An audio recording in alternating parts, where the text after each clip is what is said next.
سکون سے بات چیت کرے. یہ جلسے کے نام پر جو ڈکیتی ہو رہی ہے, یہ دلالی ہو رہی ہے, بند کرو.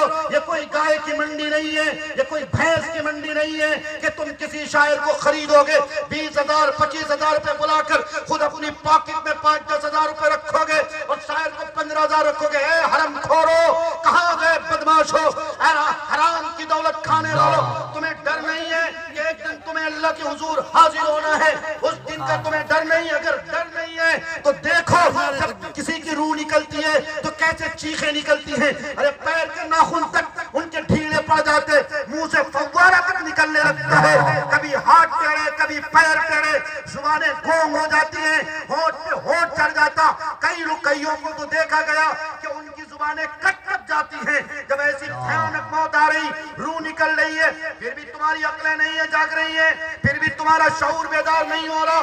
اگر زندہ ہو تو زندگی کے ساتھ زندگی گزارو, احساس کے ساتھ زندگی گزارو.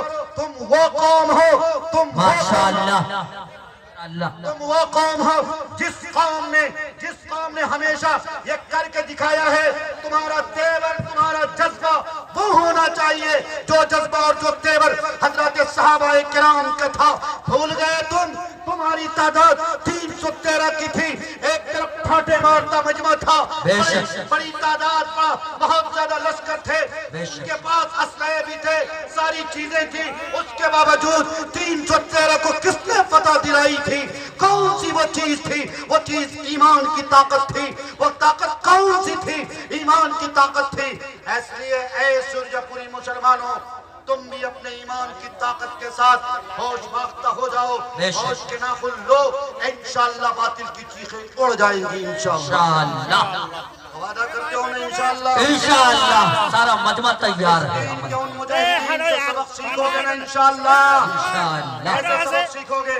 میت ہو جائے گی 2-4 جانور کاٹ کر کے, ایسے سبق سیکھو گے. کیسے سبق سیکھو گے؟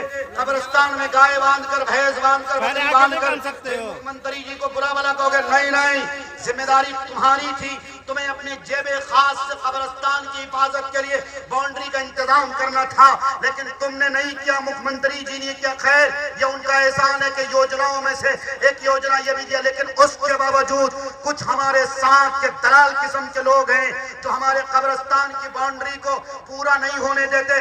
میں آپ سے کہتا ہوں, آپ کے دادا, آپ کے بابا, آپ کے نانا, آپ کے نانی, آپ کے اہل و عیال اس قبرستان میں اگر مدفن ہیں, ان کی حفاظت کرو.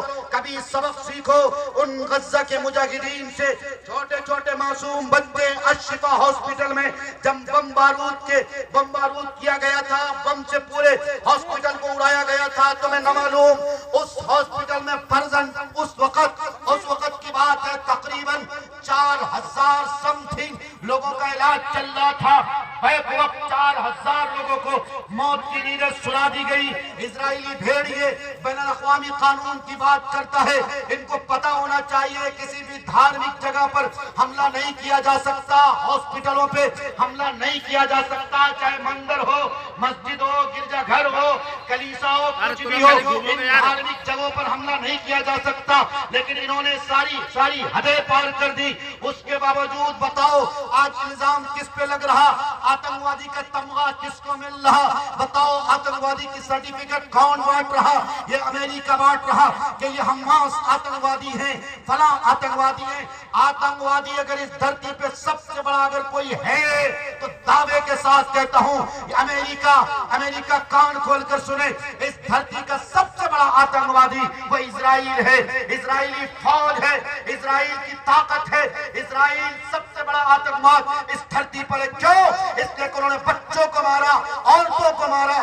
جنگیں اس سے پہلے بھی ہوئی تھی, لیکن جنگ کا یہ اصول نہیں کہ بچوں پہ حملہ کیا جائے, جنگ کا یہ اصول نہیں کہ عورتوں پہ حملہ کیا جائے.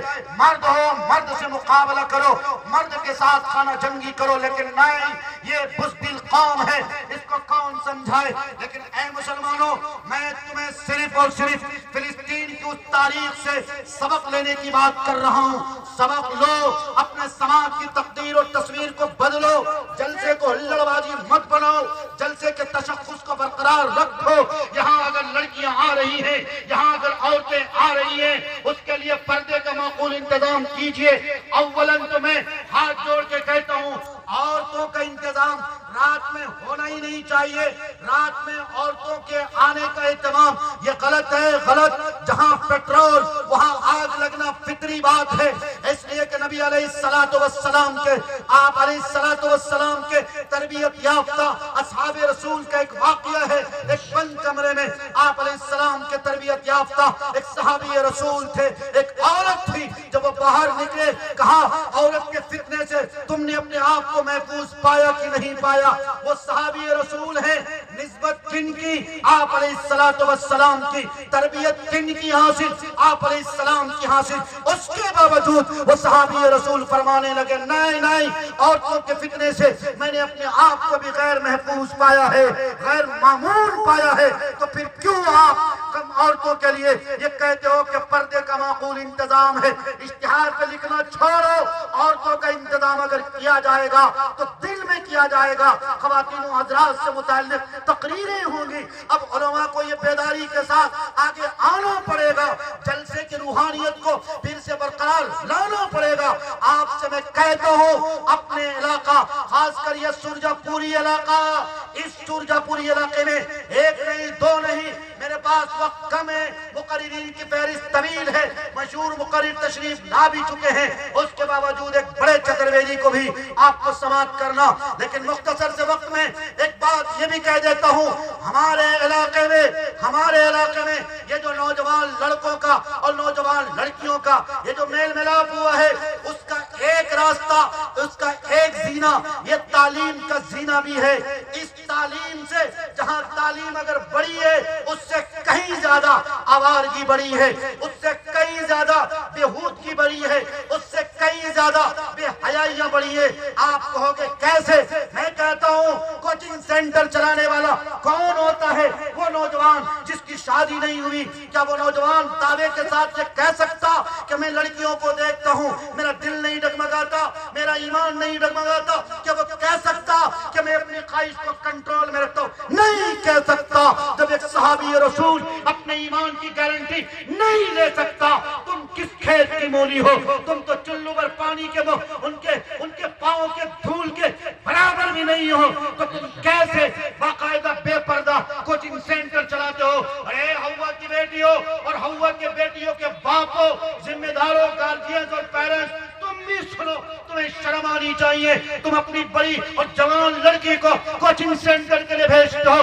1 کلومیٹر تک, 1.5 کلومیٹر تک تمہاری بیٹی کوچنگ سینٹر پڑھنے جاتی ہے. اس نوجوان سے پڑھتی ہے میتھمیٹکس, اس نوجوان سے پڑھتی ہے سارے سبجیکٹ, اور کچھ سبجیکٹ تو اس میں ایسے بھی ہیں جس میں سیکسول رائٹ بھی ہیں, جس میں بہت سارے ایسے پروننسیشن ہیں جس کو بتایا نہیں جا سکتا. اور وہ سبجیکٹ اور وہ چیپٹر جب ایک نوجوان لڑکا ایک نوجوان لڑکی کو پڑھائے گا, تو میں کیا لگتا کہ خواہشات کو آگ نہیں لگے گی, خواہشات ہمراہیاں نہیں لیں گی؟ یہ میں نہیں مانتا, یہ عقل کے خلاف والی بات ہے. ایسے کہتا ہوں اگر پڑھانا ہی ہے, ماننیہ مکھمنتری شری نتیش کمار کے اس نعرے کو اگر آگے بڑھانا ہی ہے, تو پھر خواتین و حضرات کی ٹیم کو تشکیل دیجئے, کوچنگ سینٹر کے نظام کو منظم کیجئے, عورتوں کے لیے الگ سے پردے کا اسپیشل انتظام کیجئے. عورتوں کو عورتیں پڑھائیں گی, لڑکیوں کو لڑکیاں پڑھائیں گی. جب ایسا کرو گے نا, تو پھر کوئی نوجوان لڑکی آوارہ نہیں ہو سکتی, پھر کوئی نوجوان لڑکا لفنگا نہیں ہو سکتا. اصل میں نوجوان لڑکوں کا بھی قصور کم ہے. اس کی وجہ یہ کہ یہ ہوا کی بیٹیاں 4-5 کلو میک اپ کر کے جو آ جاتی ہیں نا, اس بیچارے کے زبان سے لال ٹپکنے لگتا ہے. یہ بیچارہ فوراً کہہ بیٹھتا واہ کیا خوبصورت ہے, سبحان اللہ. ماں کو دیکھ کر کم بخت تمہارا کبھی سبحان اللہ نہیں کہتا, فلانواں کی بیٹی کو دیکھ کر سبحان اللہ کہتا ہے. اے بھڑوے نوجوانوں, شرم نہیں آتی تمہیں کیسے کسی لڑکی کو دیکھ کر سبحان اللہ ماشاءاللہ اور بہت اچھی انگڑائیاں لیتے ہو؟ تمہارے گھر میں بھی تمہاری بہنیں, تمہارے گھر میں بھی تمہاری بیٹیاں ہیں, تمہاری بہویں ہیں, تمہاری بیویاں ہیں. اس کی فکر نہیں, اس کا خیال تمہیں نہیں ہے. تم غیروں کی بیٹیوں کی عزت پہ ہاتھ ڈالتے ہو. اس کے نہ تمہاری بیٹی محفوظ نہ ہماری بیٹی محفوظ. یاد رکھو آپ علیہ السلام کے سامنے ایک صحابی رسول نے ایک غیر مسلم کو دعوت دی تھی. کفار و مشرکین میں سے وہ صحابی رسول کے سامنے غیر مسلم نے ایک شرط رکھ دی، میں ایمان قبول کروں گا، چاہے کہ یہ غیر مرفوع روایت ہے لیکن فضیلت کے اعتبار سے بتائی جا سکتی، تو اس غیر مسلم نے شرط رکھ دی کہ میں ایمان قبول کروں گا لیکن میری ایک شرط ہے، اگر وہ شرط مان لی جائے گی تو میں ایمان قبول کر لوں گا۔ آپ علیہ السلام نے فرمایا ٹھیک ہے، تیری جو بھی شرط ہے تیری